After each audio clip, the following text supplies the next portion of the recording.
Live from our 7 Tasmania studios, your nightly news with Kim Miller begins now. Good evening, everyone. First tonight, Tasmania's shocking road toll has again risen after a woman was killed when her car left the road and rolled at Greens Beach. Police believe the crash happened overnight, the fatal scene not discovered until this morning. It's another tragic death on the state's roads. Unfortunately, I can confirm that the sole occupant, the female driver of that vehicle, has died as a result of the crash. A 54-year-old Greens Beach woman losing her life after police say her car veered off the road only 3 kilometres from the town's entrance. The Camry flipping and landing in nearby bushland. It would also appear that the crashes in all likelihood has occurred late last night or probably the early hours of this morning. The crash discovered and reported to police by passers-by around 8 a.m. Emergency services finding the deceased driver inside the vehicle. For reasons that are unclear at this stage, the vehicle's lost control on a slight left-hand bend. The road closed for most of this morning as officers worked to piece together what had happened. Police are urging drivers to take care behind the wheel, with 31 lives lost on Tasmanian roads so far this year.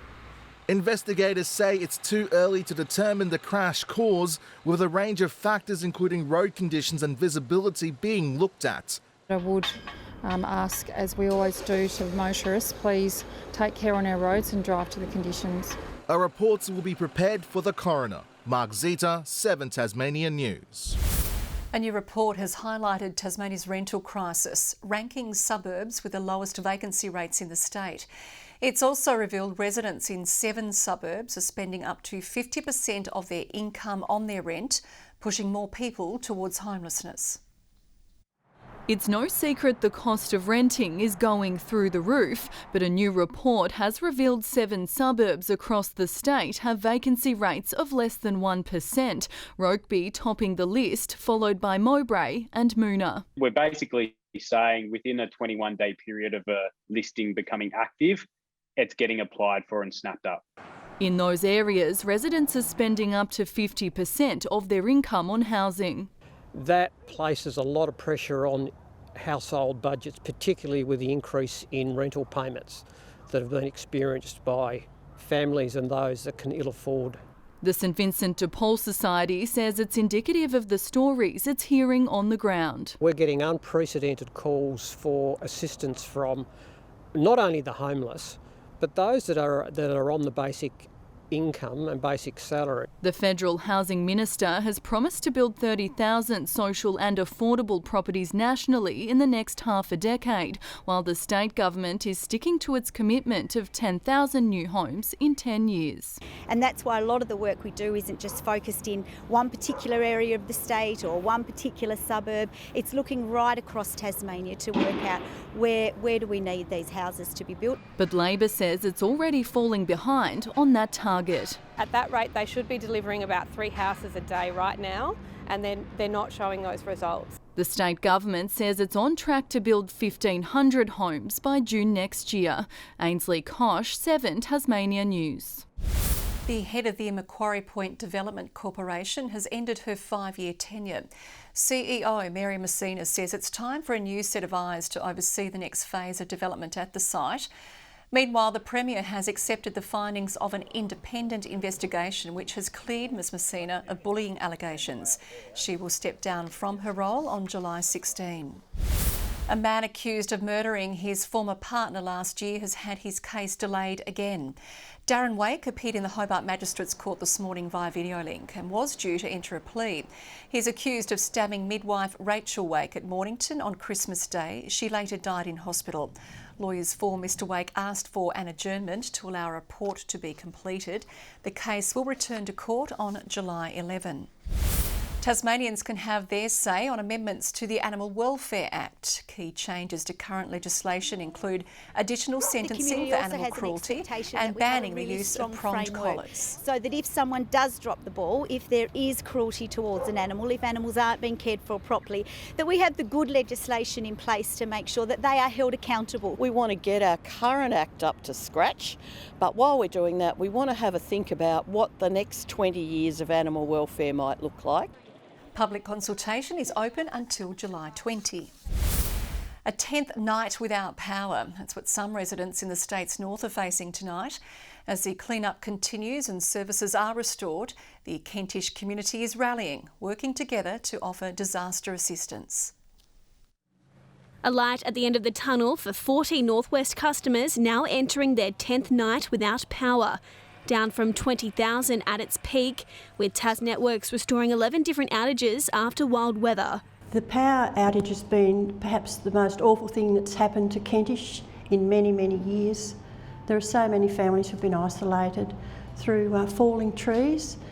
So many have lost their power and have had no heating, and some have had no contact. Jenny Anderson's father, a Kentish local, was without power for only 15 hours, but even that short period had dire consequences. After recently suffering from a stroke, fallen power lines meant limited contact with his family. During that time, he was freezing cold, had no carers in the home, couldn't access any food, had no heating. If it had lasted any longer, I'd be really worried about what would have happened to him. But the Kentish community has banded together, driving recovery efforts. The Lions Club delivering food and fuel vouchers to families in need. It's been a real experience to talk to people and to learn about the horrific events that took place on Saturday night. A total of $20,000 has been funded by Kentish Council, almost 100 vouchers donated. While Grand's van has taken to the streets, offering a free shower and washer-dryer services for those still without water, particularly along Claude Road at Sheffield. A narrow band of extremely high winds the cause. Some of the crews are describing it like a timpan bowling ball that's gone through and knocked all those trees down. Fallen trees have posed a significant barrier for crews to access those areas. And we've still got a day or two to go to get everybody back on. The full clean-up expected to take months. McKenna Bailey, 7 Tasmania News. Electric scooters will now be available in Burnie from Thursday. Operator Beam will also hold a training course on Saturday to teach users how to ride safely. They'll be placed along the coast to Cooey and within the central business district. The scooters have been a controversial mode of transport since being introduced in Launceston and Hobart. Tasmania's Legal Aid has released new guidelines for those in charge of supporting children in the family court.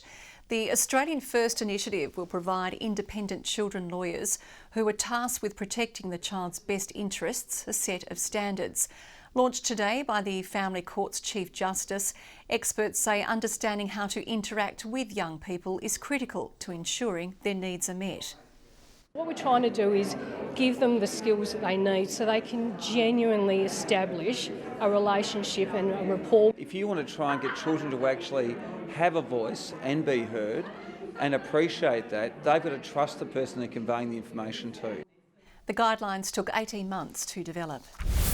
Launceston will go green next month as the city celebrates the single largest National Tree Day event in its history. Locals are being invited to participate in the Big Plant event, which will see thousands of trees planted around the city's waste centre.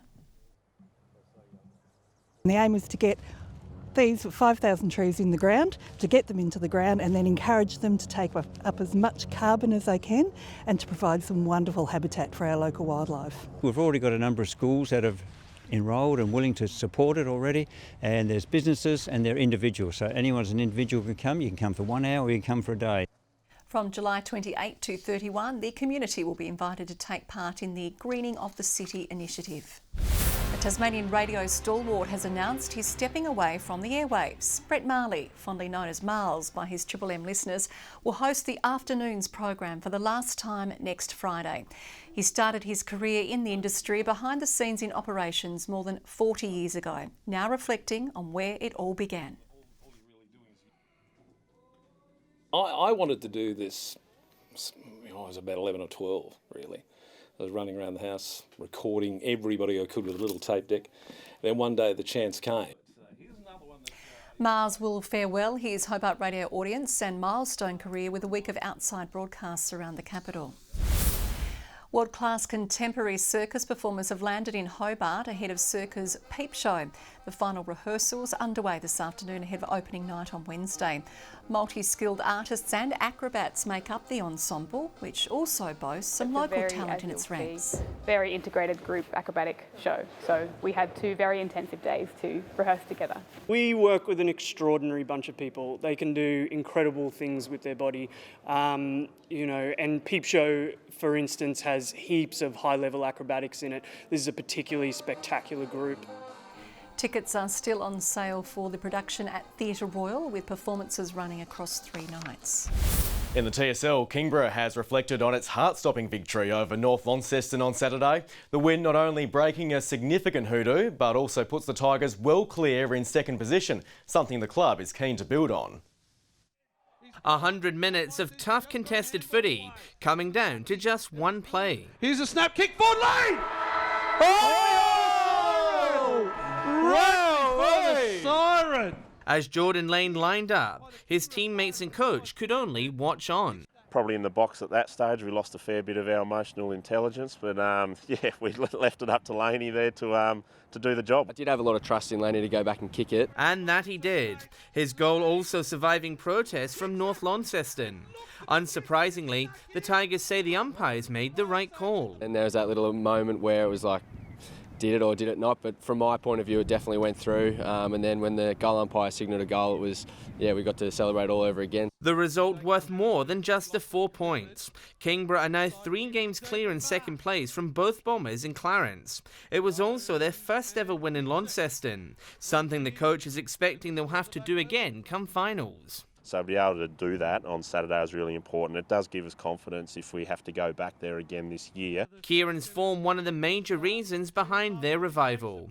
The former Hawthorn player keen to stay long term as he moves up the property ladder. I've started a career at Harcourts now, so I've signed on for next year and I can't see myself going anywhere else. John Hunt, 7 Tasmania News. And that naturally brings us to this week's votes for the Cripps TSL Player of the Year award after round 13. A familiar vote getter is back again. Sam Siggins, #1 for Lauderdale in the steamrolling of Glenorchy. The man you just saw, Kieran Lovell, claims the 3 for Kingborough in the nail-biter over North Launceston. And Matt Campbell for North Hobart is best on ground despite his side's slim 2-point loss to Clarence. Siggins breaks away to a 3-vote lead. He's now on 17. Joby Harper and Eddie Cole are on 14. Colin Garland and Brodie Powerman are on 11. Hobart Hurricanes power hitter Ben McDermott is struggling to find form in England's T20 blast. He was caught on just 5 in Hampshire's outing against Surrey, his 4th single-digits innings in a row. McDermott's side lost by 4 wickets. Georgia Baker has blitzed the time trial in stage 2 of the Tour de Suisse. She was the day's 3rd fastest, crossing the line a minute behind teammate Kristen Faulkner. It gave Australian team Bike Exchange Jayco a clean sweep of the podium. Georgia Nesbitt has powered to a silver medal at Rowing's World Cup. The hue and roll was as far as 8 metres behind second place, around 2/3 of the way through the lightweight women's single sculls, but she wound back the difference to finish comfortably at the line.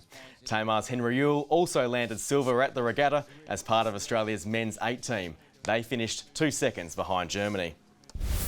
Australia has claimed back-to-back Under-16 Asian Championship basketball titles. Tasmanians Kai Savage, Jacob Furphy and Lachlan Brewer all hit the scoreboard for the Crocs in the convincing 94-63-point win over Japan in the final. Savage was one of the consistently high scorers, producing 15 points in the deciding game. Australia has now qualified for the Underage Basketball World Cup. Good evening. Hobart and Launceston 14 degrees today. Burnie and Devonport recorded 15. Strahan had 17 to top the list as Bushy Park recorded our low of 1. Temperatures mostly just above average. Flinders Island 16, King Island, Smithton and Grove 15, Lowhead, St Helens and Friendly Beaches all 14. Lyowini a top of 6. Mostly overcast skies today, a thicker band just off our west coast. More cloud is over Western Victoria and parts of the Bight, some patchy cloud over the far north and the southern coastline of the nation. Tomorrow, the high is very dominant over most of the mainland, apart from the southeast. A cold front moves over our region. Winds will shift towards the west-northwest tomorrow and to 30 knots over most waters. Swells at 2.5 metres. Strong wind warning for quite a bit of the coastline from Wineglass Bay down and back up around to Flinders Island. Tuesday in Hobart, a top tomorrow of 14 with a shower or two. Adventure Bay 13 the high and 10 the top for Tarraleah with showers easing later. Launceston showers easing later, 15 the top, 15 also for Devonport. Showers for Bridport, 14 the maximum. Burnie showers easing and 14, 13 the top for Strawn. Showers for Marrawar as well, 13 the maximum. And for St Helens, 14. Showers for Swansea as well, 15, 13 the top for Whitemark on Flinders. On Wednesday, fine over the east and south, a few showers across other areas. Most of the state will see a spot of rain on Thursday, along with gusty northwesterly winds. And on Friday, showers easing to the west, far south and Bass Strait. Maybe a drop of snow on the peaks as well.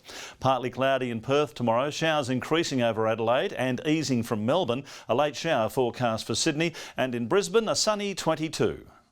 Partly cloudy in Hobart, same in Launceston. Devonport, partly cloudy and 13 degrees. Not too cold overnight, Kim, and in the morning, so great to support the Speak Up Stay Chatty Shorts Day tomorrow on the shortest day of the year. You can get on the website and pledge your support. I've got my shorts and I've got a big set of bloomers for you. Thank you. I look forward to wearing them on the news tomorrow. Thanks, Merv. That is all your news for now. I'll be back later with updates. Thanks for joining us. Good night.